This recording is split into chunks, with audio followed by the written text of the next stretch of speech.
الله أكبر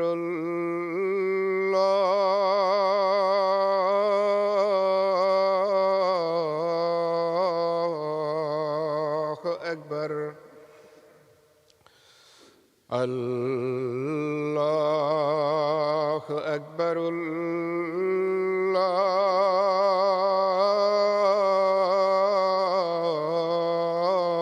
الله أكبر أشهد أن لا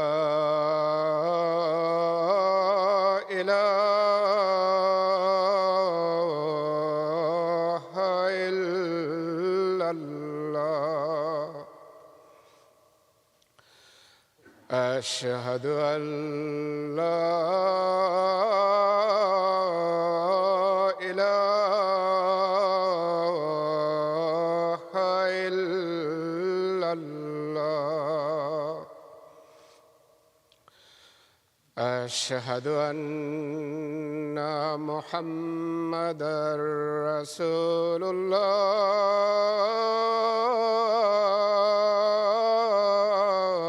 الله أشهد أن محمدًا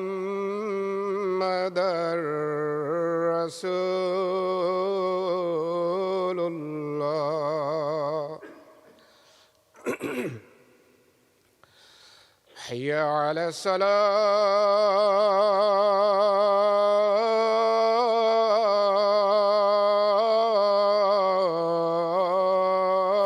الصلاة حي على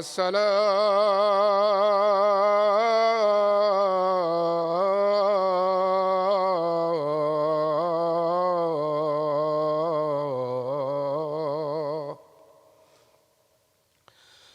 حي على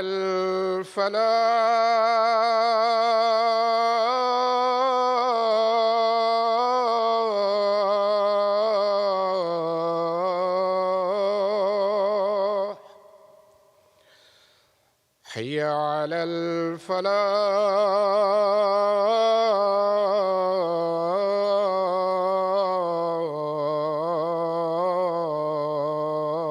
الفلاح الله أكبر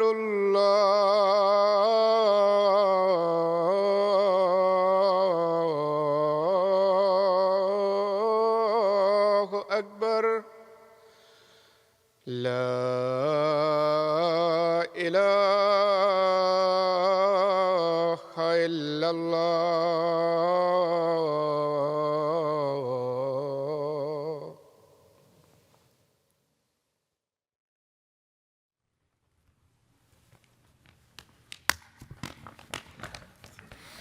السلام عليكم ورحمة الله.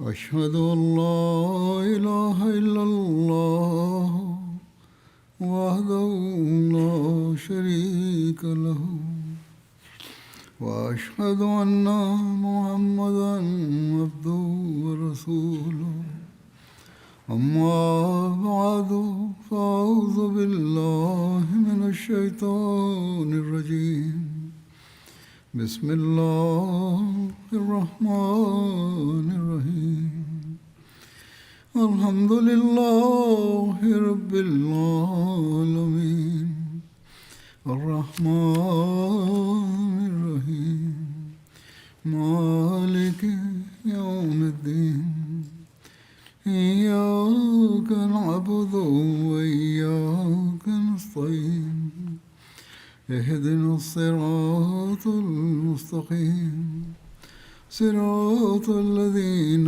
أنعمت عليهم غير المغضوب عليهم ولا الضالين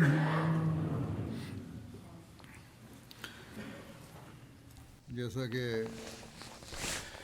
গত খুতবায় गज़वा तबूक के बारे में তবুকের যুদ্ধ সম্পর্কে সংক্ষেপে इसकी कुछ मज़ीद উল্লেখ করা হয়েছিল। আজকের কিছু বিস্তারিত বিবরণ তুলে ধরব। হযরত মুসলিহ মাউদ রাদিয়াল্লাহু তাআলা আনহু তবুকের যুদ্ধের পটভূমি সম্পর্কে বলছেন, মহানবী সাল্লাল্লাহু আলাইহি ওয়াসাল্লাম যখন মক্কা বিজয় করেন, আবু আমের মাদনী যে খাজরাজ গোত্রের সদস্য ছিল, ইহুদি এবং খ্রিস্টানদের সাথে মেলামেশার কারণে आदि था জিকির এবং বিভিন্ন ওয়াজিফায় অভ্যস্ত ছিল।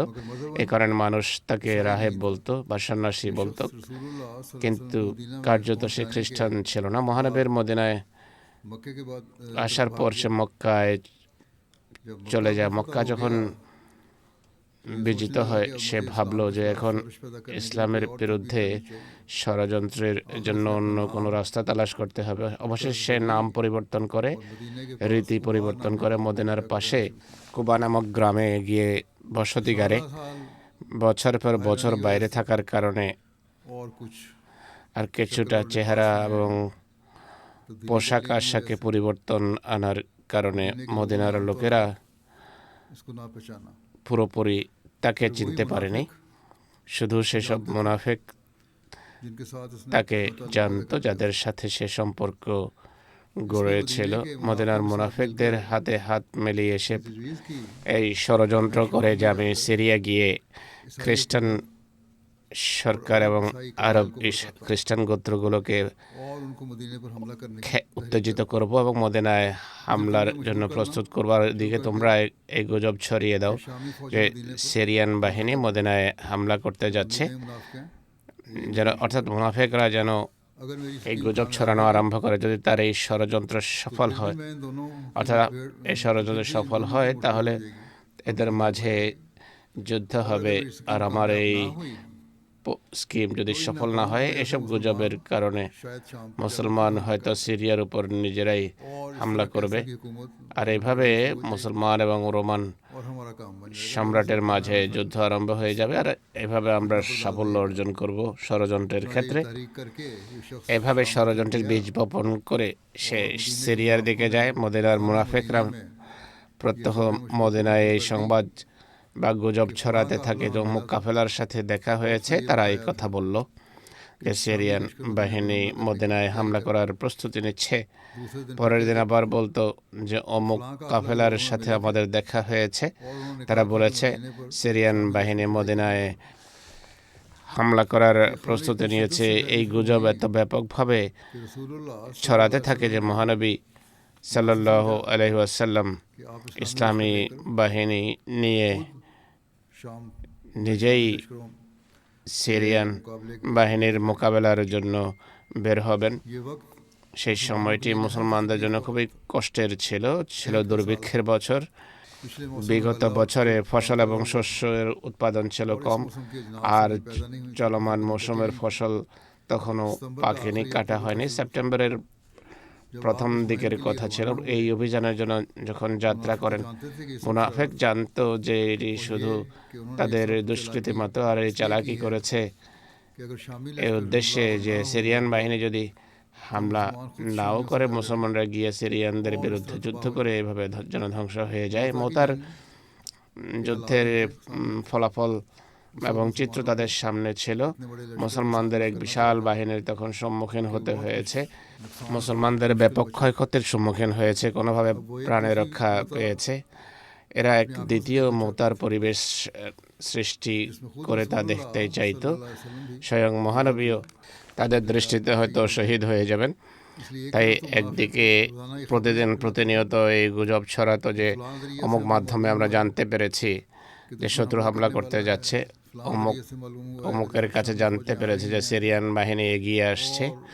অন্যদিকে মুসলমানদের সতর্ক করছিল যে এত বড় বাহিনীর মোকাবেলা করা সহজ নয়, যুদ্ধের জন্য তোমাদের যাওয়া উচিত নয়। এসব কার্যক্রমের পিছনে উদ্দেশ্য ছিল যে মুসলমান সিরিয়ানদের উপর হামলা করার জন্য বের হোক, কিন্তু স্বল্পতম সংখ্যায় যেন বের হয়, যেন তাদের পরাজয় নিশ্চিত হয়ে যায়। সংখ্যা স্বল্প হলে পরাজয় নিশ্চিত হবে, এই ছিল তাদের দুর্বিসন্ধি। চতুর্দিক থেকে প্রাপ্ত সংবাদের ভিত্তিতে মহানবী পরিস্থিতির পুরো ধারণা নিয়ে এই সিদ্ধান্তে উপনীত হন যে যদি রোমানদের মোকাবেলায় তিনি যদি বিলম্ব করেন বা মুসলমানদের প্রভাবাধীন এলাকায় তাদের প্রবেশ করতে দেন, তাহলে এর ক্ষয়ক্ষতি হবে ব্যাপক। তাই তিনি কঠিন পরিস্থিতি সত্ত্বেও সিদ্ধান্ত করেন যে রোমানদের হামলার সুযোগ দেওয়ার পরিবর্তে তাদের এলাকায় গিয়ে একটা চূড়ান্ত যুদ্ধ লড়া উচিত।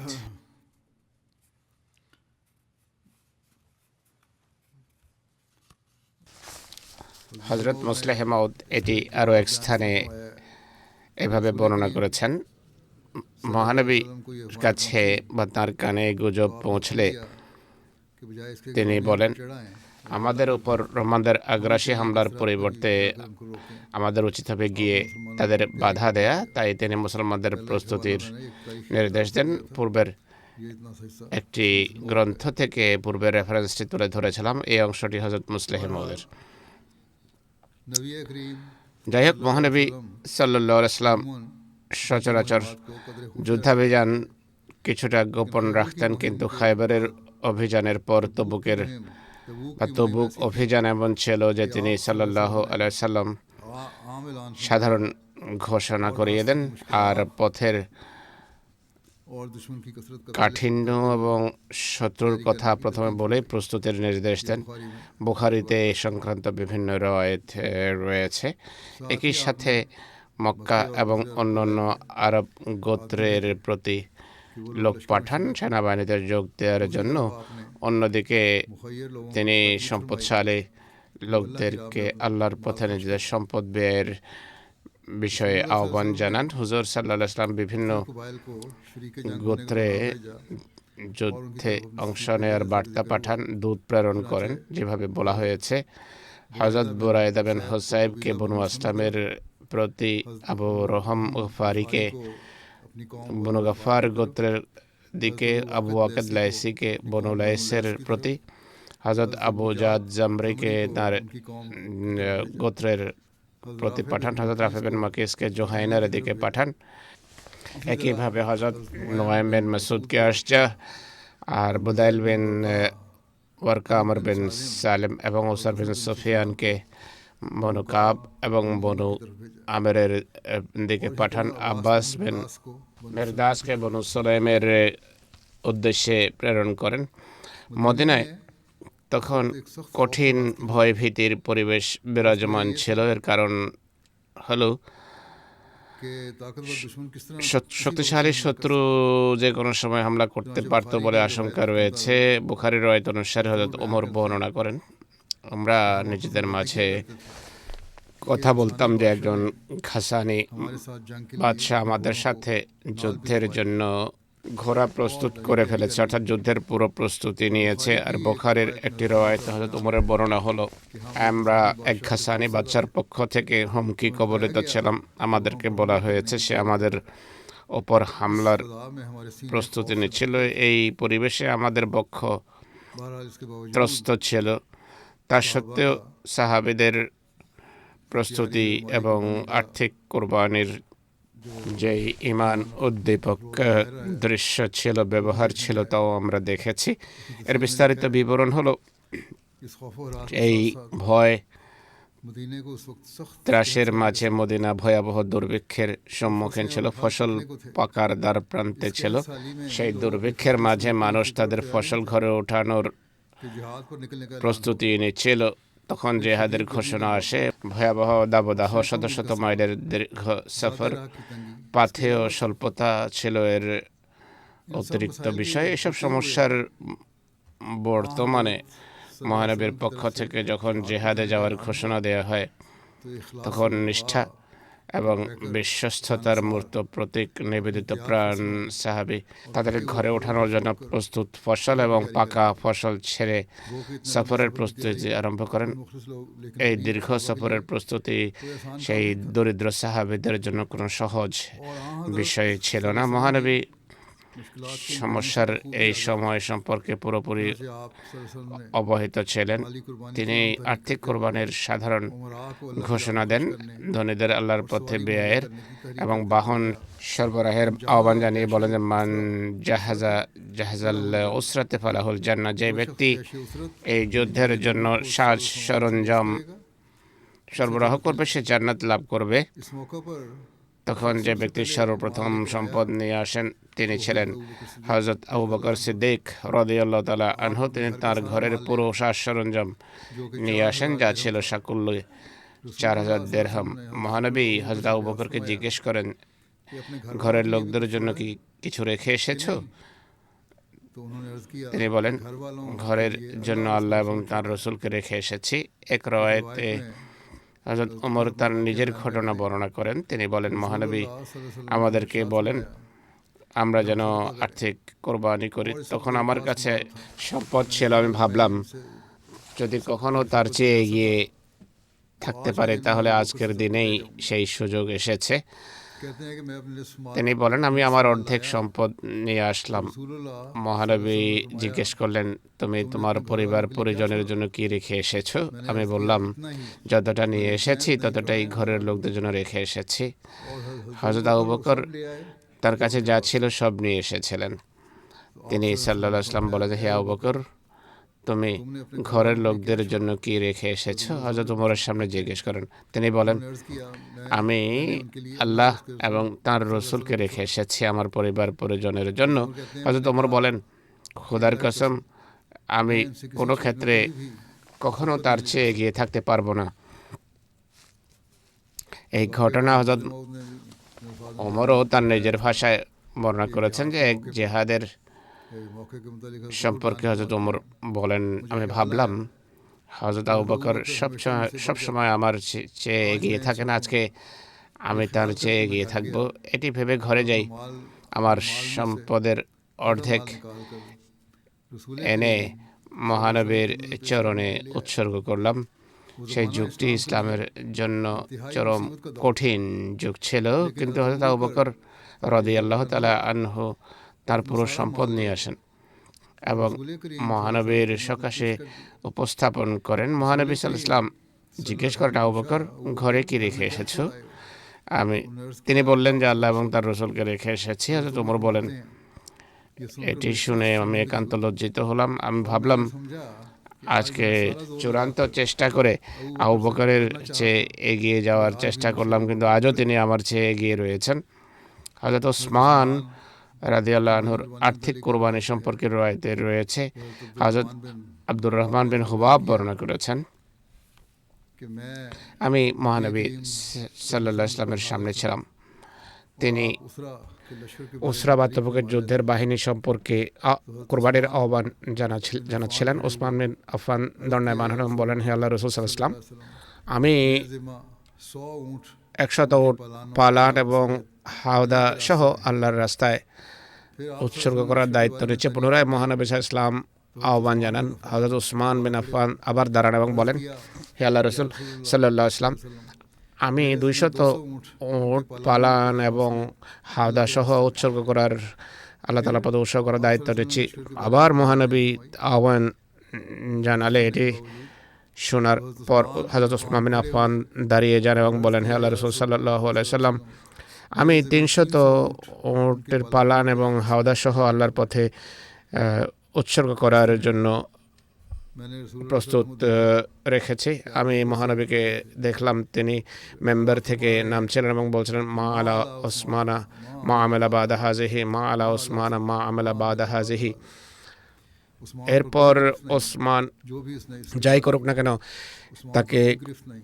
কোনো হিসাবের সম্মুখীন হতে হবে না। दूसरी रिवायत में এটি দুবার বলেন তিনি। অন্য রওয়ায়াতে আছে, হযরত আব্দুর রহমান বিন সামরা বর্ণনা করেন, হযরত ওসমান नबी মহানবী সাল্লাল্লাহু আলাইহি ওয়াসাল্লামের সকাশে 1000 দিনার উপস্থাপন করেন। যখন তিনি জয়শে উসরা বা তবুকের বাহিনী প্রস্তুত করিয়েছেন এবং তিনি তার কোলে সেই পয়সা রেখে দেন।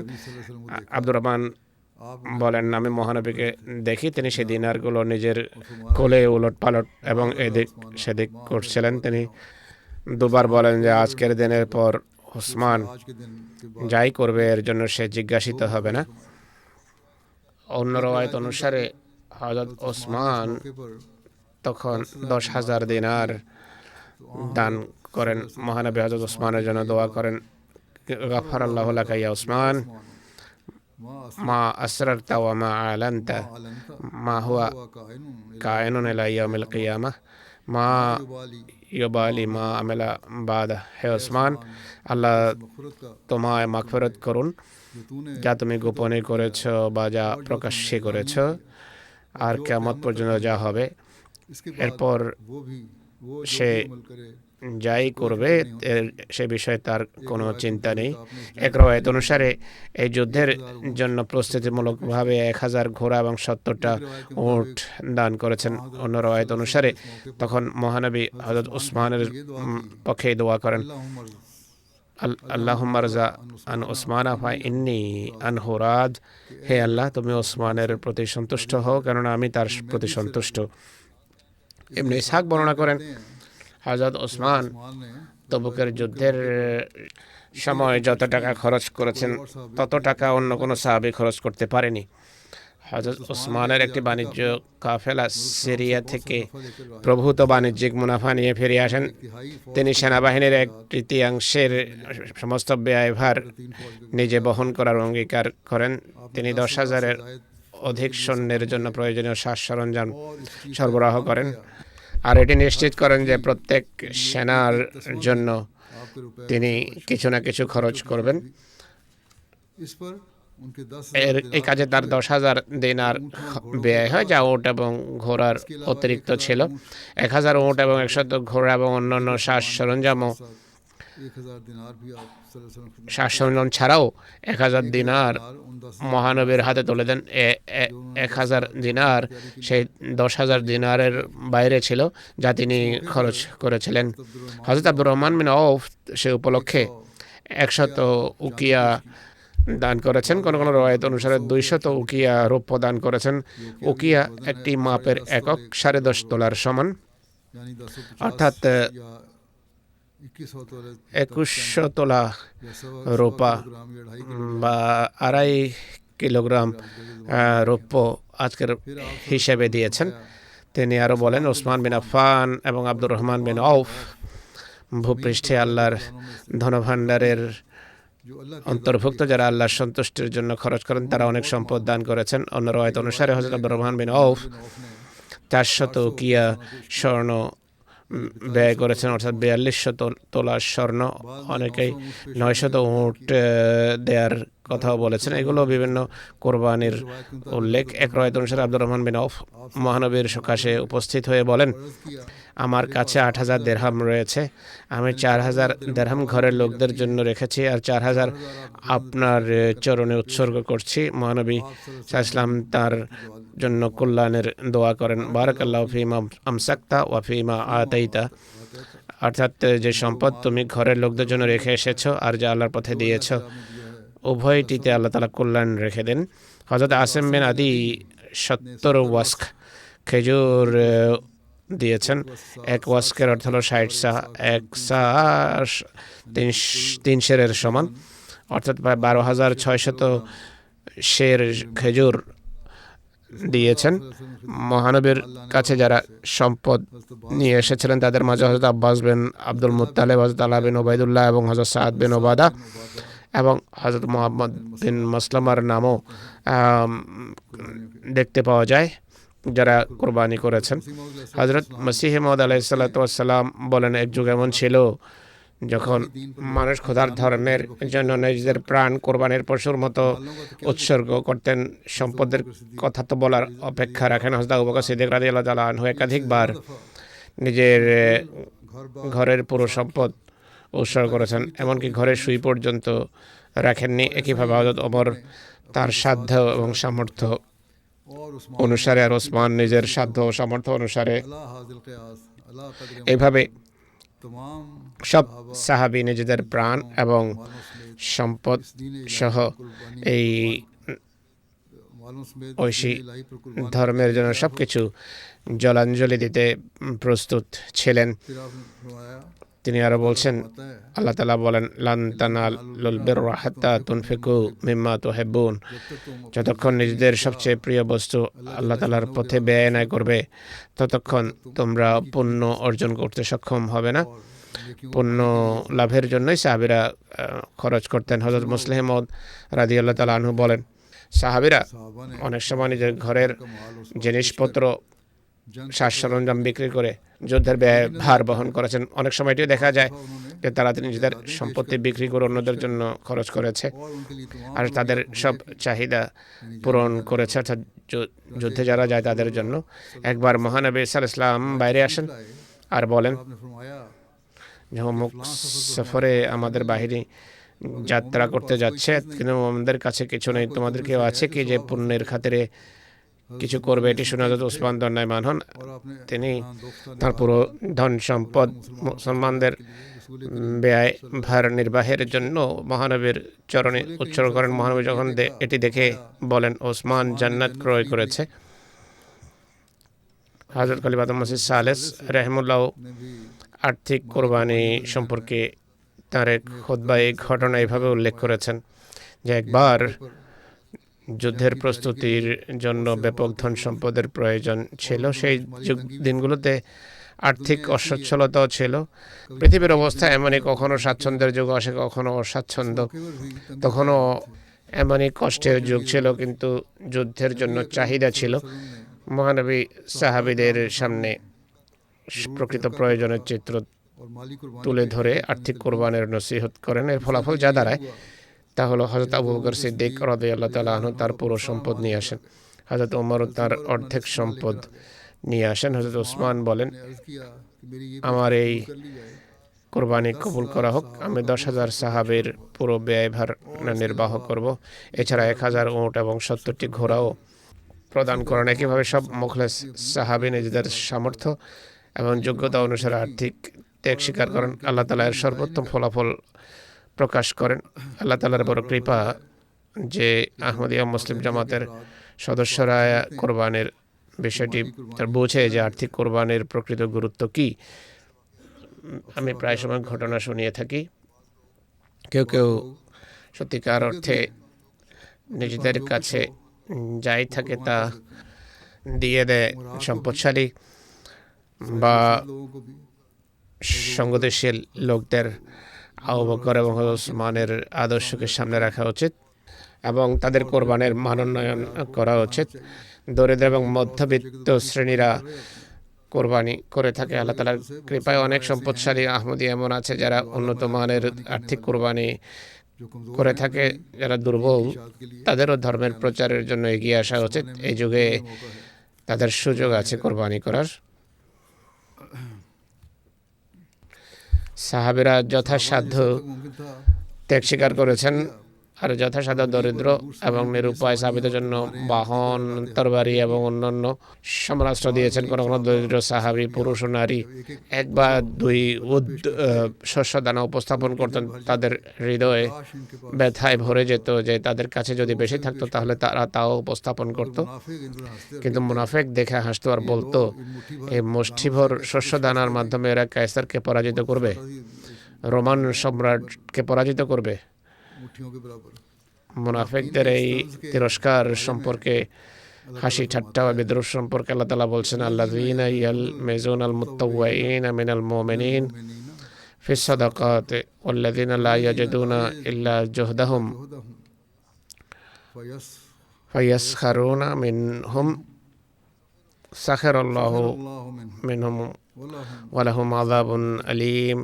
যারা মুমিনদের মধ্য থেকে दिली স্বতঃস্ফূর্ত চিত্তে পুণ্য সম্পাদনকারীদের बारे में तो দান খয়রাত সম্পর্কে যারা অপবাদ দেয় এবং তাদের সম্পর্কেও যারা নিজেদের শ্রম ছাড়া আর কিছুই দেওয়ার মতো পায় না वो इस আর তারা তাদের সাথে ঠাট্টা বিদ্রুপ করে, আল্লাহ তাদেরকে ঠাট্টা বিদ্রুপের শাস্তি দেবেন এবং তাদের জন্য রয়েছে এক যন্ত্রণাদায়ক শাস্তি। मेहनत कर পরিশ্রম করে আর্থিক কোরবানিকারীদের মাঝে হযরত আবু ওয়াকিল ও ছিলেন।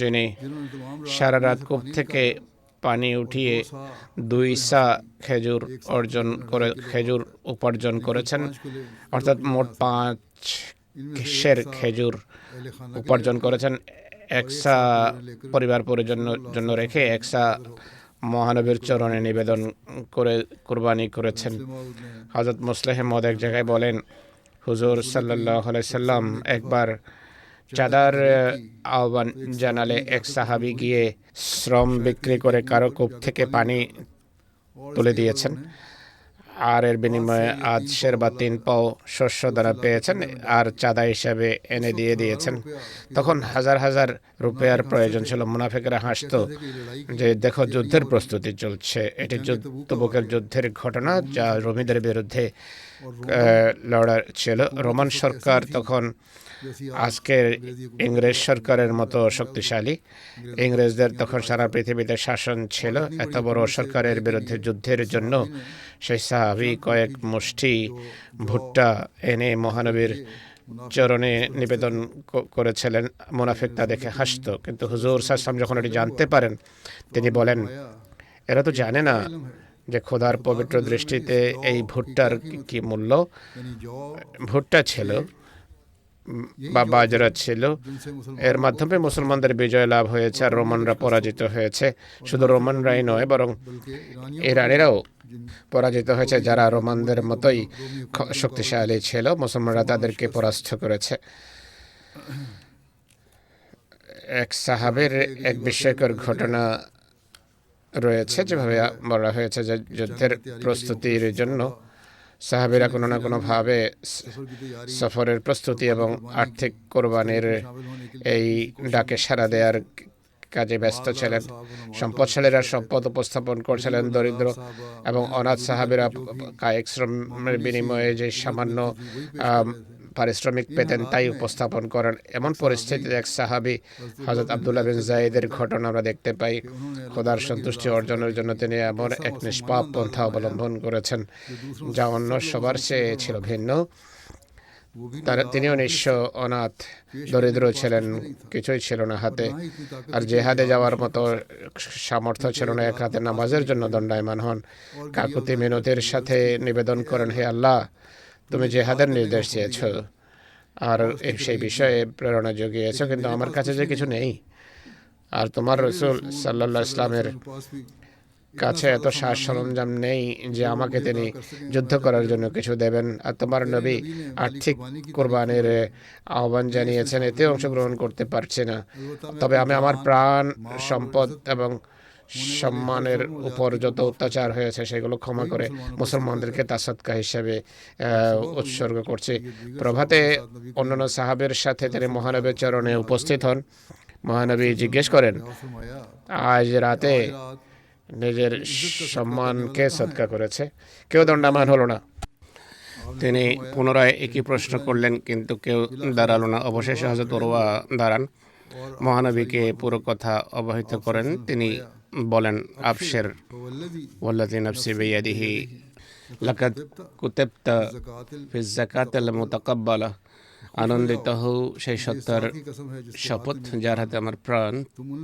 তোমাকে সেই সকল লোকদের অন্তর্ভুক্ত করা হয়েছে যাদের আর্থিক কোরবানি গ্রহণ করা হয়েছে কত সাধারণ কোরবানির প্রেরণা খোদা যিনি হৃদয়ের চিত্র জানেন যিনি সব কিছু অবগত তিনি তার আবেগকে গ্রহণযোগ্যতার মর্যাদা দিয়েছেন এবং এর সংবাদ দিয়েছেন মহানবী সাল্লাল্লাহু আলাইহি সাল্লামকে মহিলারাও পিছিয়ে থাকেননি তারা এই যুদ্ধের জন্য নিজেদের গয়না অলংকার উপস্থাপন করেছেন হযরত সিনান আসলামিয়া বর্ণনা করেন আমি হযরত আয়েশার ঘরে মহানবী সাল্লাল্লাহু আলাইহি সাল্লামের সামনে একটি কাপড় বেছানো দেখেছি যাতে সুগন্ধি বাজুবন্ধনী কঙ্কন কাটা বা পাজেব এবং পদসজ্জা ছিল এসব কিছু নারীরা মুসলমানদের জিহাদের প্রস্তুতির উদ্দেশ্যে দিয়েছিলেন যা হোক একদিকে নিষ্ঠাবান এবং মোমেনদের চিত্র অপরদিকে মুনাফিকেরাও সর্বশক্তি প্রয়োগ করেছে এক অর্থে মুনাফিকদের পক্ষ থেকে এটি চূড়ান্ত ষড়যন্ত্র এবং হামলা ছিল মুনাফিকদের দৃঢ় বিশ্বাস ছিল। তারা এই বিশ্বাসে প্রতিষ্ঠিত ছিল যে মুসলমান इस्लाम पे सफर पर সিরিয়ার দিকে যাবে এই বাহিনী নিয়ে। वो इस शैतानी আর তারা এই শয়তানি বিশ্বাসের উপরে প্রতিষ্ঠিত ছিল যে নাউজুবিল্লাহ মহানবী সাল্লাল্লাহু আলাইহি ওয়াসাল্লাম মদিনায় ফিরে আসতে পারবে না।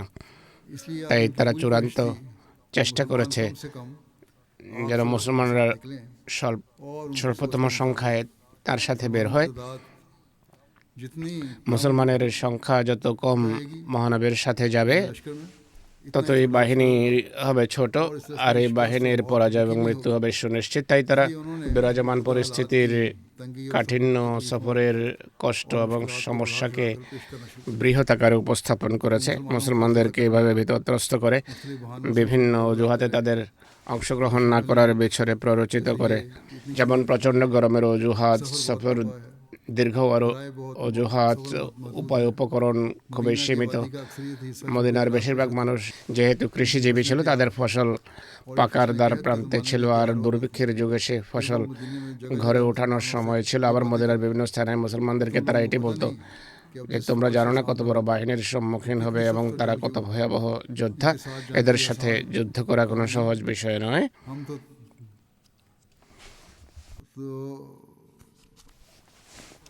सबको देख আমরা তোমাদের সবাইকে দেখছি, হয়তো তোমরা নিহত হবে বা বন্দী হবে। এটি মুনাফিকরা বলতো। के मुनाफिकीन के মুনাফিকদের এই के और मुखलिस প্রপাগান্ডার মুখলেস মোমেনদের উপর কোনো প্রভাব না পড়লেও দুর্বল ইমানের লোকেরা এতটা ভয় পেয়ে যায় যে যুদ্ধে না যাওয়ার বিভিন্ন অজুহাত তারা वो के ऐसे उधर উপস্থাপন করেছে। যদিও এমন বাহানা যারা করেছে তাদের বেশিরভাগ ছিল মুনাফিক। কোরআনে মুনাফিকদের এই প্রপাগান্ডা এবং বাহানা দেখিয়ে যারা कि फरेहल পিছিয়ে থেকেছে তাদের কথা এভাবে বলেছে যে ফারেহাল মুখাল্লাফুনা বেমাকাদিহিম খিলাফা রাসূলিল্লাহ ওয়া কারিহু আন ইউজাহিদু বিআমওয়ালিহিম ওয়া আনফুসিহিম ফি সাবিলিল্লাহ ওয়া ক্বালু লা তানফিরু ফিল হার কুল নারু জাহান্নামা আশাদ্দু হাররা লাউ কানু ইয়াফকাহুন ওয়াল ইয়াদহাকু قليلا وليبكوا كثيرا جزاء بما كانوا يكسبون। जहाज से पीछे छोड़े हुए জেহাদ থেকে পেছনে রয়ে যাওয়া खिलाफ चल মুনাফিক আল্লাহ রসুলের আদেশ লঙ্ঘন করে নিজ জায়গায় বসে থাকায় উল্লসিত। এমনকি তারা আল্লাহর পথে নিজেদের ধন সম্পদ ও প্রাণ বিসর্জন দিয়ে জেহাদ করাকে অপছন্দ করলো এবং বলল ऐसी शदीद गर्मी में जंग তোমরা প্রচণ্ড গরমে অভিযান কল্পে বের হয়েও না। তুমি বলো জাহান্নামের আগুন এর চেয়েও বেশি উত্তপ্ত, হায় তারা যদি বুঝত। অতএব তাদের কৃতকর্মের প্রতিফল স্বরূপ তাদের কম হাসা উচিত আর বেশি কাঁদা উচিত। রওয়ায়াত অনুসারে ये लोग এইসব লোক মহানবীর সকাশে और कोई এসে কোনো না কোনো অজুহাত পেশ করতো জেহাদে इसकी इजाजत না যাওয়ার, অনুমতি চাইতো না যাওয়ার জন্য। মহানবী অনুমতি প্রদান করতেন। ৮০-র অধিক এমন মানুষ ছিল যারা বিভিন্ন অজুহাতে জিহাদে না যাওয়ার অনুমতি নিয়েছে। তারা সেসব মুনাফিকের বাইরে ছিল যারা আব্দুল্লাহ বিন উবাই প্রমুখের সাথে ছিল। ताला ने আল্লাহ তাআলা মুনাফিকদের এই সমস্ত অজুহাতের পর্দা উন্মোচন করেছেন। কোরআনে পরিষ্কারভাবে বলেছেন তাদের পিছনে রয়ে যাওয়া তাদের ইমানের দুর্বলতার কারণে ছিল। তারা অজুহাত দাঁড় করানোর ক্ষেত্রে মিথ্যাবাদী। কোরআনে এ সম্পর্কে আয়াত অবতীর্ণ হয়েছে, তা ভবিষ্যতের জন্য সবাইকে সতর্ক করে যে ইমামের পক্ষ থেকে যখন কোনো আওয়াজ উত্তোলিত হয় তখন কিভাবে সাড়া দিতে হয়, এগিয়ে যাওয়া উচিত। যেভাবে সম্ভব হোক না কেন তাতে অংশগ্রহণের যথাসাধ্য প্রস্তুতি নেওয়া উচিত। আল্লাহ তাআলা বলছেন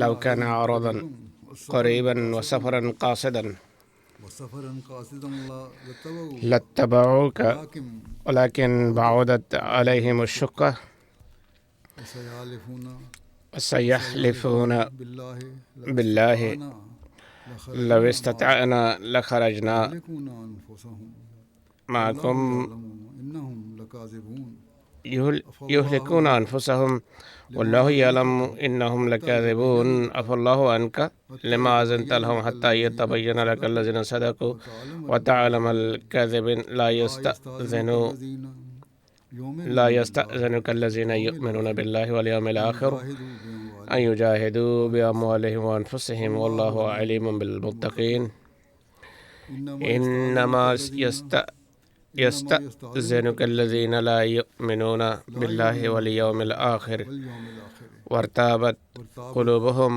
فهم في ريبهم يترددون ولو أرادوا الخروج لأعدوا له لأعدوا له لأعدوا له عدة ولكن كره الله انبعاثهم करे अल्लाहुम बेआसहुम فثبتهم وقيل اقعدوا مع القاعدين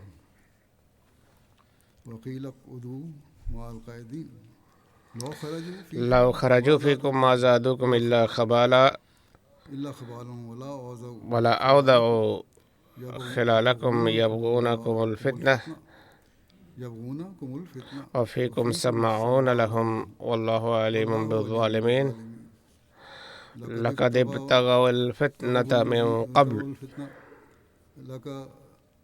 لقد ابتغوا الفتنة من قبل وقلبوا لك الأمور حتى جاء الحق وظهر أمر الله وهم كارهون من قبل وقلبوا لك الأمور حتى جاء الحق وظهر أمر الله वहुम कारिहून अगर फासला नज़दीक का होता और सफ़र आसान होता तो वो ज़रूर तेरे पीछे चलते लेकिन मुशक्क़त उठाना इनसे बहुत दूर है যদি আশু স্বার্থ সিদ্ধির বিষয় হতো কিংবা সফর সংক্ষিপ্ত হতো সেক্ষেত্রে এরা নিশ্চয়ই তোমার অনুসরণ করতো কিন্তু সেই কঠিন সফর তাদের কাছে সুদীর্ঘ মনে হলো আর তারা আল্লাহর কসম খেয়ে বলবে আমাদের যদি সাধ্য সামর্থ্য থাকতো নিশ্চয়ই আমরা তোমাদের সাথে বেরিয়ে পড়তাম তারা নিজেদেরকেই ধ্বংস করছে আর আল্লাহ জানেন নিশ্চয়ই তারা মিথ্যাবাদী আল্লাহ তোমাকে মার্জনা করুন जो सच कहते थे और তারা সত্য বলেছে তা তোমার নিকট ভালোভাবে স্পষ্ট না পর্যন্ত এবং মিথ্যাবাদীদের না চেনা পর্যন্ত তুমি কেনই বা তাদের অনুমতি দিলে যারা আল্লাহ ও পরকালে ঈমান রাখে তারা তোমার কাছে নিজ ধন সম্পদ ও প্রাণ দিয়ে জেহাদ করা থেকে অব্যাহতি চায় না আর আল্লাহ মুত্তাকিদের বিষয়ে সম্যক অবগত अल्लाह और आखिरत के दिन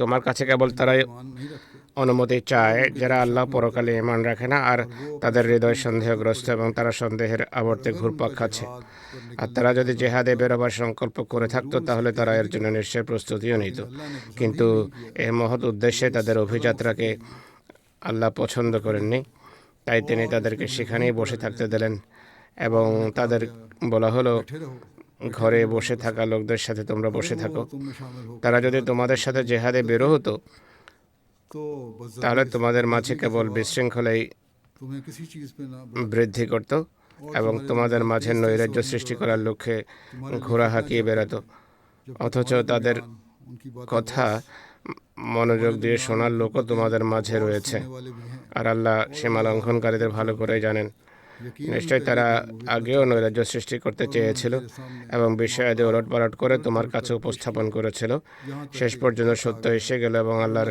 সিদ্ধান্ত প্রকাশ পেয়ে গেল অথচ তারা তা বড়ই অপছন্দ করত उस मुनाफिकों का हाल অতএব আল্লাহ তাআলা নিজেই স্পষ্টভাবে মুনাফিকদের চিত্র তুলে ধরেছেন মহানবীকে আল্লাহ তাআলা বলেন তুমি তাদের মিথ্যা অজুহাত अगर ना मान গ্রহণ করেছ যদি না গ্রহণ করতে এবং অনুমতি না দিতে তাহলে তাদের মুনাফিকের চিত্র স্পষ্ট হয়ে যেত যুদ্ধে তো তাদের যাওয়ার ছিলই না बहरहाल কিন্তু আল্লাহ তাআলা বলছেন তাদের না যাওয়া তোমাদের জন্য কল্যাণকর क्योंकि কোনো কারণে গেলেও যুদ্ধ চলাকালে তারা এমন कितने करते जिनसे আচরণ করতো যার ফলে মুসলমানদের ক্ষতি হওয়ার আশঙ্কা ছিল मुनाफिकों की ख्वाहिश যাই হোক মুনাফিকদের বাসনা অনুসারে ফলাফল প্রকাশ পায়নি এর বিস্তারিত বিবরণ ভবিষ্যতে তুলে ধরবো ইনশাআল্লাহ গত খুতবায় রাবর মসজিদে হামলার কথা বলেছিলাম जख्मी जो আহত খুদ্দাম এবং আহমদীদের জন্য দোয়া করুন আল্লাহ সবাইকে সবার স্বাস্থ্য বহাল করুন আল্লাহ সকল জটিলতা থেকে তাদেরকে রক্ষা করুন অনেক সময় পরেও বিভিন্ন লক্ষণাবলী প্রকাশ পায় এই ধরনের দুর্ঘটনার পর এখন 3 জন খুদ্দাম এমন আছেন जख्मी हैं যারা বেশি আহত হয়েছেন তারা হাসপাতালে আছেন এখনো বাকি 5 জন उनको इलाज करके घर भेज दिया गया है। বাকি लेकिन 5 জনকে চিকিৎসার পর ঘরে পাঠিয়ে দেওয়া হয়েছে। जख्म जो है उनको যাই হোক, তাদের ক্ষত নিরাময়ের সময় লাগবে। अल्लाह ताला আল্লাহ তাআলা তাদের সবাইকে পূর্ণ আরোগ্য দান করুন, আর ভবিষ্যতে সকল অনিষ্ট, সকল শয়তান থেকে জামাতের সদস্যদেরকে আল্লাহ তাআলা রক্ষা করুন। नमाज के बाद নামাজের পর এক ব্যক্তির গায়েবানা জানাজা আমি পড়াবো। मुकर्रम মোকাররম সাহাম আলী নেনা সাহেবের জানাজা। তিনি মার্শাল আইল্যান্ডের অধিবাসী ছিলেন। गुज़श्ता दिनों इनकी 83 বছর বয়সে আমেরিকার ক্যালিফোর্নিয়ায় তিনি সম্প্রতি ইন্তেকাল করেছেন। ইন্না লিল্লাহি ওয়া ইন্না ইলাইহি রাজিউন। इस्लाम से पहली बार প্রথমবার ইসলামের সাথে তিনি পরিচিত হন আমাদের জামাতের মুরব্বী হাফেজ জিব্রাইল সাইদ সাহেবের তাবলীগে। 1980-র দশকে এটি ঘটেছে। তখন তিনি ইসলাম আহমদিয়ত গ্রহণ করেছেন। চরম বিরোধিতার সম্মুখীন হয়েছেন, কিন্তু অবিচলতার সাথে ইমানে প্রতিষ্ঠিত ছিলেন। सेनेटर ने সংসদে একজন সেনেটর इस्लाम ইসলামকে নিষিদ্ধ এবং সন্ত্রাসের সাথে সম্পৃক্ত ধর্ম আখ্যায়িত করলে তিনি পরম বীরত্বের সাথে স্থানীয় পত্রিকায় লেখেন যে আমরা আহমদী মুসলমান, আমাদের সন্ত্রাসের সাথে কোনো সম্পর্ক নেই। তার এই সাহসী बयान বিবৃতি জামাতের দৃঢ়তার কারণ হয়েছে। उसने तो कोशिश की थी कि সে আইন পাশ করানোর চেষ্টা করেছে, कोशिशों से কিন্তু তার প্রচেষ্টায় সে দ্বিতীয় ব্যক্তি সফল হয়নি। आसर शख्सियत के সমাজে প্রভাবশালী ব্যক্তি হিসাবে তিনি পরিচিত ছিলেন। আমেরিকার নায়েব আমির জালালউদ্দিন শামস সাহেব বলছেন, कि मुझे মার্শাল আইল্যান্ডে 5 साल तक 5 বছর इंग्लैंड में काम करने का কাজ করার আমি সুযোগ পেয়েছি। সেখানে जाता था। তিনি যেতেন। এই দ্বীপ আমেরিকার উপর ন্যস্ত ছিল। শ্যাম সাহেব হাফেজ জিব্রাইল সাহেবের মাধ্যমে বয়াত করেছিলেন। প্রথমে 4-5 ঘর আহমদি ছিল সেখানে। और খুব ছোট্ট জামাত ছিল, नहीं थी। রেজিস্টার্ড ছিল না। অনেক কষ্ট করে হাফেজ সাহেব এবং তার প্রচেষ্টায় সেখানে জামাত রেজিস্ট্রি হয়। হাফেজ সাহেব ফিরে আসেন। तो बड़ा अरसा लंबा अरसा দীর্ঘকাল সেখানে এরপর কোনো মুরব্বী ছিল না। এরপর और দীর্ঘকাল শাম সাহেব शाम साहब अपने মৃত্যু পর্যন্ত সেখানে জামাতের তত্ত্বাবধান করেছেন, তাবলীগও করেছেন। जमात জামাতের नाम को कभी জামাতের নাম সেখানে ম্লান হতে দেননি তিনি। बड़ी খুবই উৎসাহ উদ্দীপনার সাথে ताउन करते জামাতের সাথে সহযোগিতা করত। কেন্দ্র থেকে যখন এর প্রতিনিধি দল যেত তাদের সাহায্য করতেন। সবসময় कि उन्होंने উৎসাহ উদ্দীপনার সাথে কাজ করেছেন আর ফলপ্রদ কাজ করেছেন।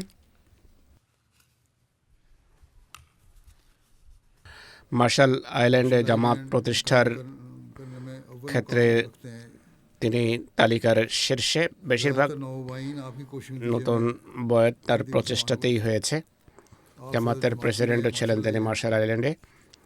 ইনি আরও বলছেন, শাম সাহেব আরও বলছেন, कोकोसराय কসরায় मिशन कायम करने মিশন गया तो वहाँ भी साइम প্রতিষ্ঠা করতে যায়, সেখানেও শাম সাহেব সাহায্য করেন। কিছু বন্ধু और वहाँ अलग से যোগ দেন। সেখানে মিশন হাউস ক্রয় করা হয়, নতুন বিল্ডিং সেখানে বানানো হয়েছে। কিরিবাতিতে इसी মিশন প্রতিষ্ঠার ক্ষেত্রে তার সাহায্য কাজে এসেছে। फिर एक और जगह भी আরও এক জায়গায় তার মাধ্যমে মিশন প্রতিষ্ঠার ক্ষেত্রে তার সাহায্য কাজে এসেছে। একবার শাম সাহেবকে জিজ্ঞেস করি যে আপনার কোন এমন পুণ্য আছে যে কারণে 3টি দ্বীপে जमात के क़याम और জামাত প্রতিষ্ঠার ক্ষেত্রে আপনি মূল ভূমিকা রাখতে সক্ষম হয়েছেন। তিনি বিনয়ের সাথে বলেন, এটি সবই খোদার এহসান, আমার ব্যক্তিগত কোনো যোগ্যতা নয়। মার্শাল আইল্যান্ডের মুরব্বী কাসেম চৌধুরী সাহেব বলছেন, रुकावटों के बावजूद প্রতিবন্ধকতা সত্ত্বেও ইমানের উপর প্রতিষ্ঠিত ছিলেন। अपनी अहलिया के साथ मिलकर স্ত্রীকে নিয়ে তিনি অনেক ত্যাগ স্বীকার করেছেন। তার স্ত্রীর কোরবানির ফলে জামাতের হাতে একটা ভূখণ্ড আসে। वक्फ हुई। इन्होंने তার স্ত্রী अपनी कदा ज़मीन জমি দিয়েছেন, जज़ायर मार्शल आइलैंड की पहली मस्जिद যার উপর মার্শাল আইল্যান্ডে প্রথম মসজিদ নির্মিত হয়েছে। তার নিজের ভাষায় ইসলাম গ্রহণের ঘটনা দেখুন। इस तरह कहते हैं कि 1987 সনে আমি এবং আমার স্ত্রী मेरी लॉन्ग মেরি লং আইল্যান্ডে, बीबी नेरी नाम है उसका, लॉन्ग आइलैंड के एक होटल में লং আইল্যান্ডে একটা হোটেলে অবস্থান করছিলাম। এক প্রভাতে আমরা আমাদের রুম থেকে বের হলে এক দীর্ঘকায় ব্যক্তিকে দেখি, তিনি আমাদের সালাম করেন, আমরাও সালাম করলাম। পরিচয় হলো, আমরা জানতে পারলাম তিনি হাফেজ জিব্রাইল সাঈদ, প্রথম মুবাল্লিগ ছিলেন যিনি মাইক্রোনেশিয়ার। बहरहाल সাক্ষাৎ হতে থাকে, ताल्लुकात बढ़ते रहे। उन्होंने इस्लाम তিনি ইসলামের তবলিগ করেন, বাইবেলের বিভিন্ন আয়াত দেখেন জিব্রাইল সাহেব।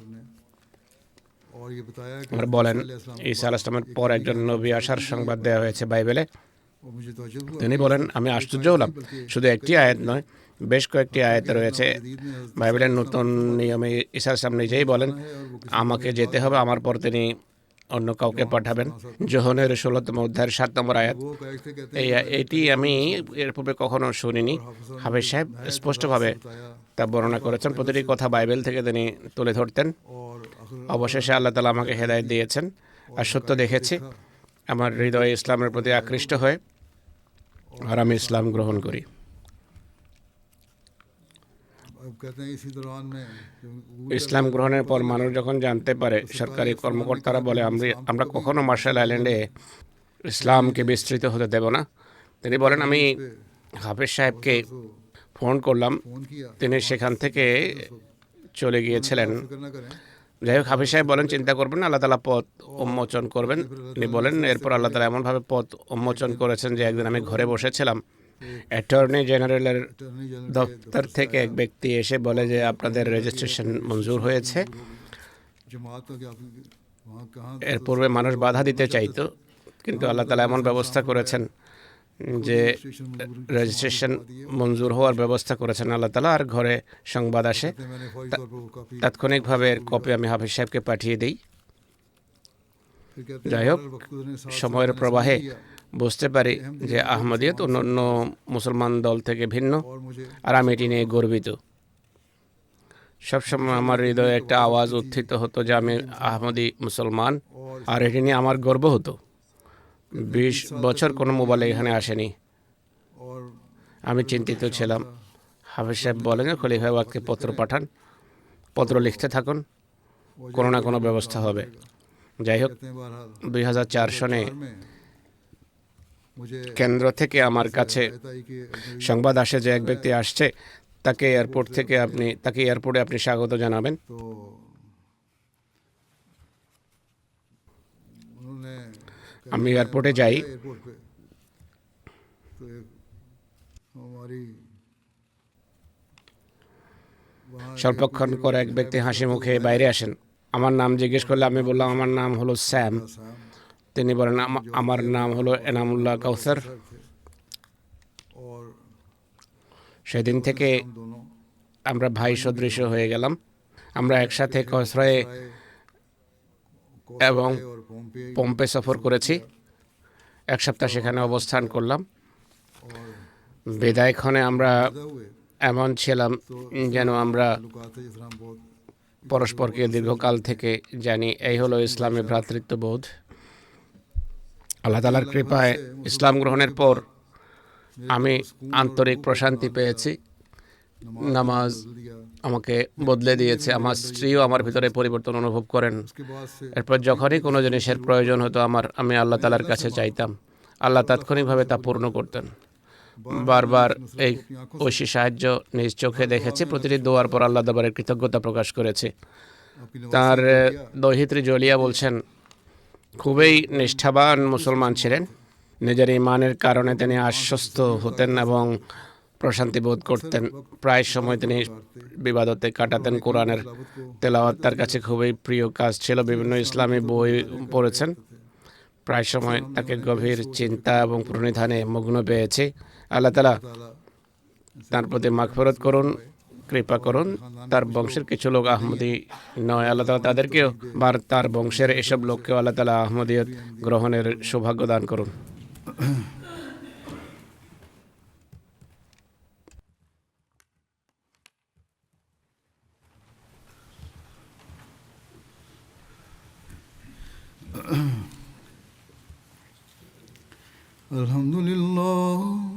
الحمد لله نحمده ونستعينه ونستغفره ونؤمن به ونتوكل عليه ونعوذ بالله من شرور أنفسنا ومن سيئات أعمالنا من يهده الله فلا مضل له ومن يضلل فلا هادي له ونشهد أن لا إله إلا الله ونشهد أن محمدا عبده ورسوله عباد الله رحمكم الله إن الله يأمر بالعدل والإحسان وإيتاء ذي القربى وينهى عن الفحشاء